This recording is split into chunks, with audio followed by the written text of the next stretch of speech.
അപ്പോൾ നമ്മൾ colony abolish ചെയ്യാൻ വേണ്ടി ഇന്ന് തീരുമാനിക്കണം. കോളനിക്ക് പകരം അവർക്ക് ഇഷ്ടമുള്ള ആ പ്രദേശത്തെ ആളുകൾ കൂടിയുന്നുണ്ട് ആ പ്രദേശത്തിന് എന്ത് പേരാണ് കൊടുക്കേണ്ടത്? ഇനി കോളനി എന്ന പദം വേണ്ട, പകരം സദ്ഗ്രാമം എന്ന് മതി എന്ന് തീരുമാനിച്ചിട്ടുണ്ട്. അപ്പൊ അതുകൊണ്ട് പ്രിയപ്പെട്ട സഹോദരിമാരോട് പറയാണ്, നിങ്ങൾ എവിടാ താമസിക്കുന്നത് ചോദിച്ചാൽ ഉറവിങ്ങൾ കോളനിയിൽ നിന്ന് പറയണ്ട. നമസ്കാരം, ടുഡേ ന്യൂസിലേക്ക് സ്വാഗതം. കോളനി എന്ന പദം ഒഴിവാക്കി മന്ത്രി കെ രാധാകൃഷ്ണന്റെ ഉത്തരവ്. പട്ടിക വിഭാഗക്കാർ കൂട്ടത്തോടെ താമസിക്കുന്ന പ്രദേശങ്ങൾ കോളനി എന്നറിയപ്പെടുന്നത് മാറ്റാനാണ് തീരുമാനം. പെരിന്തൽമണ്ണ MLA നജീബ് കാന്തപുരത്തിന്റെ ഇടപെടലിലാണ് സുപ്രധാന തീരുമാനം. കോളനി എന്ന അഭിസംബോധന അവമതിപ്പും താമസക്കാരിൽ അപകർഷതാബോധവും സൃഷ്ടിക്കുന്നതിനാലാണ് പേരുമാറ്റം.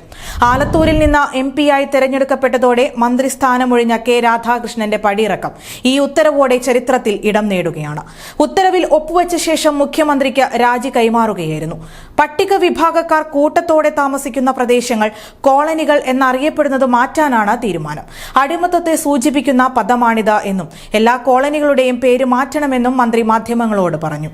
കോളനിക്ക് പകരം അനുയോജ്യമായ പേരിന് ജനങ്ങളുടെ അഭിപ്രായം തേടുമെന്നും അദ്ദേഹം കൂട്ടിച്ചേർത്തു. നിലവിൽ സർക്കാർ ഉപയോഗിക്കുന്ന കോളനി പദങ്ങൾ ഒഴിവാക്കും. പകരം കോളനികൾ ഇനി നഗർ എന്നറിയപ്പെടുന്നു. സങ്കേതം എന്ന പേര് മാറ്റി ഉന്നതി എന്നും ഊര് എന്ന പേര് മാറ്റി പ്രകൃതി എന്നുമാക്കി. ഓരോ പ്രദേശത്തിനും താൽപര്യമുള്ള കാലാനുസൃതമായ പേരുകൾ ഉപയോഗിക്കാം. വ്യക്തികളുടെ പേരിടുന്നത് പരമാവധി ഒഴിവാക്കാനും ഉത്തരവിൽ നിർദ്ദേശിക്കുന്നുണ്ട്. അതേസമയം നജീബ് കാന്തപുരം MLAയുടെ ഇടപെടലാണ് ഈ സുപ്രധാനമായ നീക്കത്തിന് പിന്നിൽ.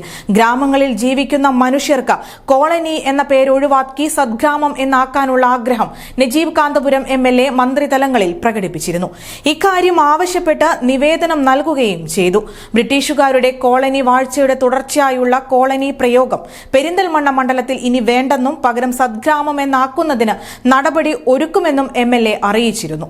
ഗ്രാമങ്ങളിൽ ജീവിക്കുന്ന പാവം മനുഷ്യരെ കോളനി എന്നിനി ചാപ്പ കുത്തേണ്ട എന്നായിരുന്നു നജീബ് കാന്തപുരം MLAയുടെ വാദം. കാലങ്ങളായി പിന്തുടരുന്ന ഒരു ചരിത്രത്തെ തന്നെ മാറ്റിക്കുറിക്കുക കൂടി ചെയ്യുകയാണ് ഇവിടെ.